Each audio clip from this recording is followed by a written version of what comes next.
Daming sinasabi yung ibang mga tao na, Kesyo, bakit daw puro lalaki? Wala namang babae kasi dito sa bahay na Oo nga po, yun ang hindi kasi nila alam. yung Diba? sitwasyon natin na Opo, hindi nila alam yung punot dulo. Kaysa naman mapabayaan, pero pinaliguan naman natin na may damit, tapos ang nagbihis yung anak na lang niya. Tulad ngayon, paggugupitan na naman natin siya mga kababayan, kasi kung makikita nyo talagang buhol-buhol na. Nagdikit-dikit na yung hair ni Charmaine. May factor na naman na kailangan hawakan yung kamay niya.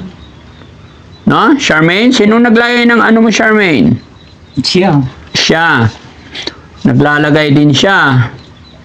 No? Sa anak niya yan, kinuha, inilagay sa buhok niya. Tanggalin mo, Charmaine.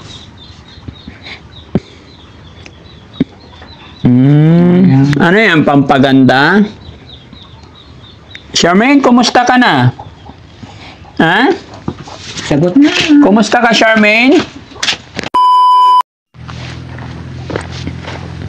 Dito ka, Han. Dito. Kaya mo? Pag hindi mo kaya, sabihin mo lang. Kakargahin kita. Kakargahin kita.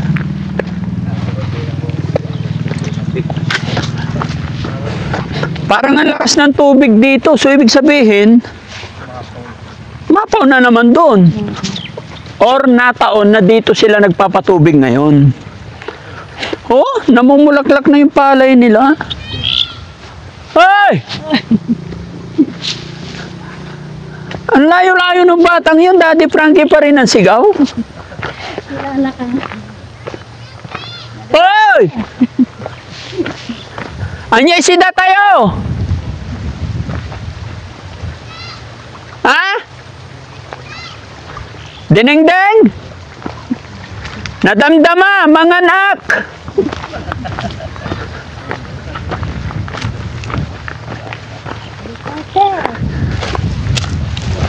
Ang lit-lit ng bata.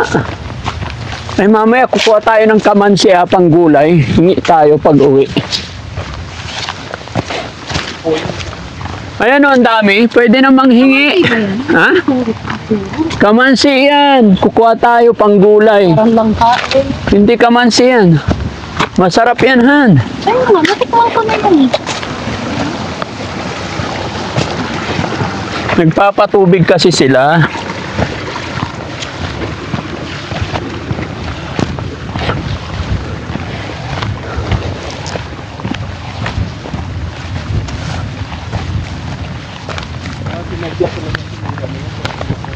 Parang ang sarap-sarap mamuhay sa bukid, no? Malaya, walang maingay. Lalo na pagkasama mo yung taong mahal mo. Yung parang hindi ka niya sisigawan habang buhay. Ayan pa. Di ba? Yung paggising mo, may magtitimpla ng kape. Pag-an ako. Oh, ikaw mauna para hindi ka maputikan.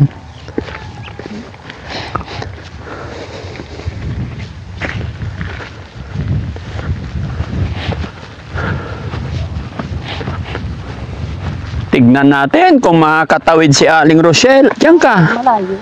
Oo. With matching putik pa yan doon. Wala pa to. Oh, sundan mo na lang ako. Ako ang tamang daan. Ang tamang daan. Oo.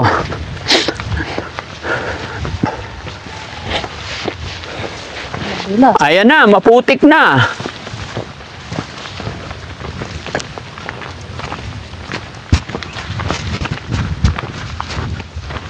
Dahil pala nito. Sa ano? Dito, honey. Saan? Sundan mo ko. Okay. Ako ang tamang daan. One step, first step, second step, third step. Okay. And then, give me your hand. Then, here. Okay. Step by step, step by step. Whitey! Hindi kami kaaway. Nakailang beses na ako sa bahay nyo.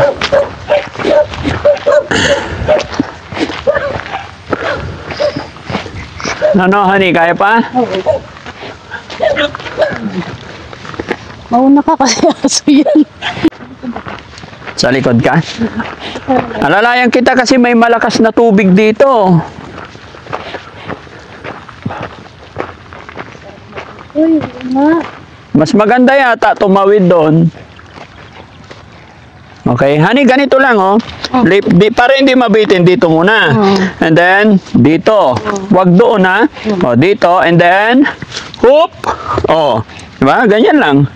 Yan ako, tapos ganyan ka na, tumbling ka na doon. Okay? Oh, wait lang. Alalayan kita. Oh, dito ka apag ha. Hawakan mo nga.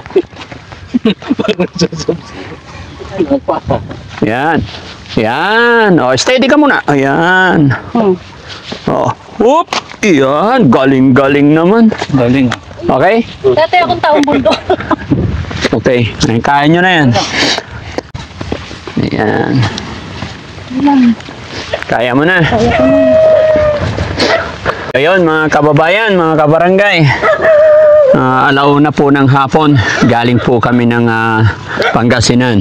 At sa hapon na ito, muli nating binalikan mga kababayan si Charmaine dahil balak namin siyang gupitan.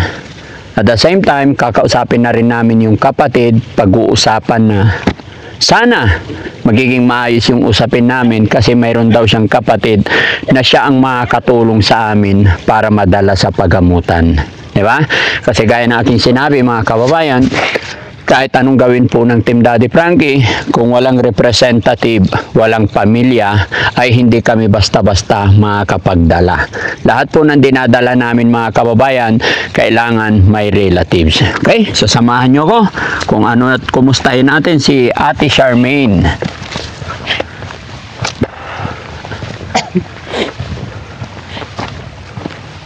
Sayang yung pinya, no? Oo, pinya yan. Apo! Pasok ka. Hello, Tay! Ay, magandang hapon, Tay! Eh, Kumusta na? Si Charmaine? Hapon po. medyo ayos-ayos lang naman po. Ayos na ayos. Medyo kung naman nakakausap na rin. Oh, very good. Buti naman. Halos araw-araw kong kinakausap din eh. Oh, edi maganda. Para sakali bumalik yung ano niya. Dating yung Opo. sipan. Dumating na po ba yung anak niyo, Tay? Si Laika? Opo, yung kapatid niya. Oo, kaya lang nandun sa kuan. Alak. Saan yun? Hindi ko alam kung anong kuan yun. Pero dito bumabalik gabi-gabi? O umalis lang? Doon na sila nakatira. Saan lugar yun? Hindi ko alam kung anong purok yun eh. Pero dito lang din sa bayan na to? Ah, okay. Eh, pinawagan nyo ay tiniksan yung bunso ko. Magpapatik up daw sa Teog. Oh. Eh, kabuanan na yata. Ah, manganganak. Okay, sige. Saan si Charmaine? Pwede makumusta? Ay, na yun. Yan ako nga kasi nakahiga. Oh. Eh, sabi ko, andyan si Daddy Frankie. Hi, Charmaine. Kumusta? Charmaine. Hello. Kumusta ka na? May bisita ka. Charmaine. Andito si Mami Rochelle. Charmaine. Hoy. Kumusta ka? Sabi ni tatay, nakakausap na. Ba tayo magsalita? Charmaine. Kumusta ka na? Kumain ka na? Yung hair niya talagang buhol-buhol sa ilalim na tay. Oo. Word to. Ha? Charmaine, buhol-buhol yung buhok mo, ah. Ha?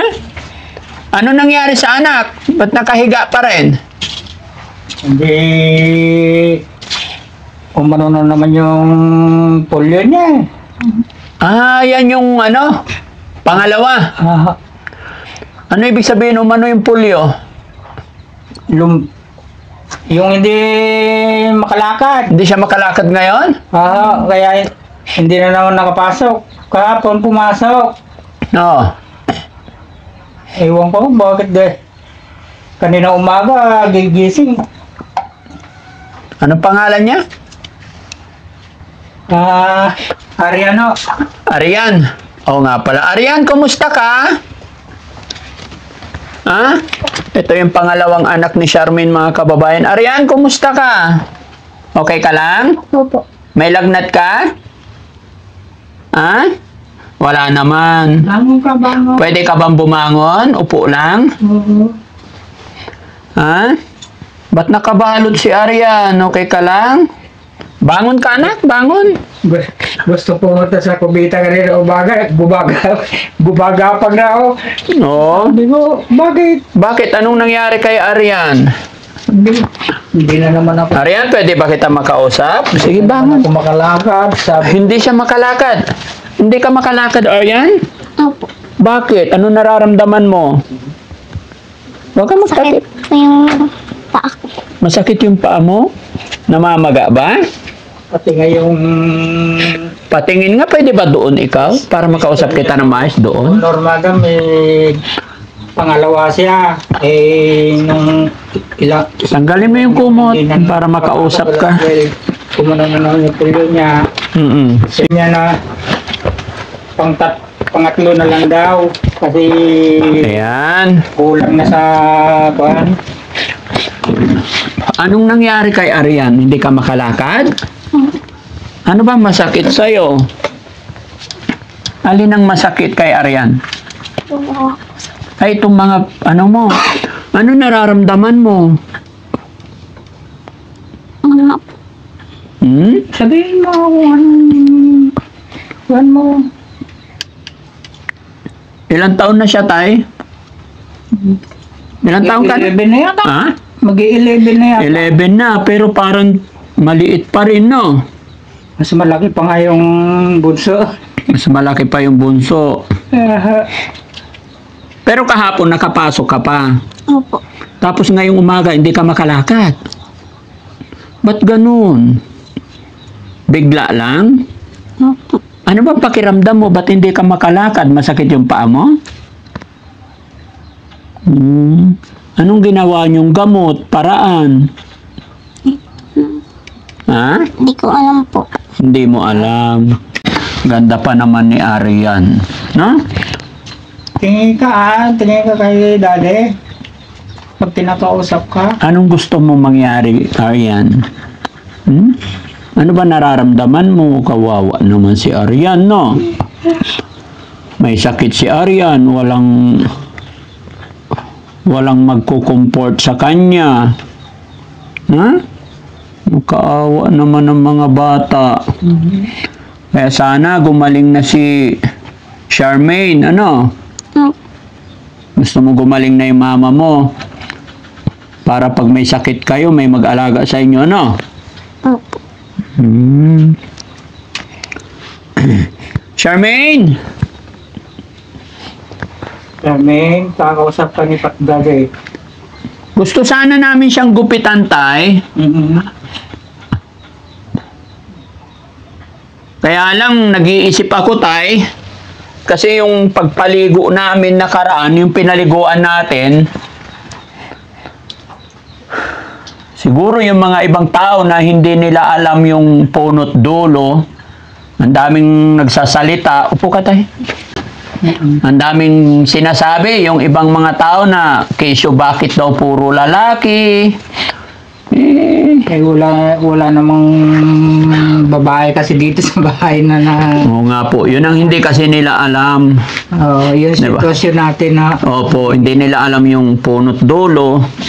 Kaysa naman mapabayaan, pero pinaliguan naman natin na may damit, tapos ang nagbihis yung anak na lang niya. Tulad ngayon, paggugupitan na naman natin siya mga kababayan, kasi kung makikita nyo talagang buhol-buhol na.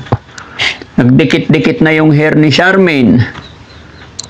May factor na naman na kailangan hawakan yung kamay niya. No? Charmaine? Sino naglagay ng ano mo, Charmaine? Siya. Siya. Naglalagay din siya. No? Sa anak niya yan. Kinuha. Inilagay sa buhok niya. Tanggalin mo, Charmaine.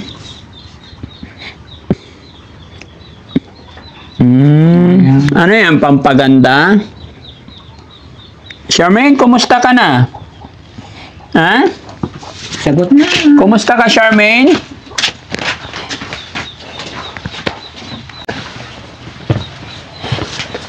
Mahirap pa alam. Saan siya?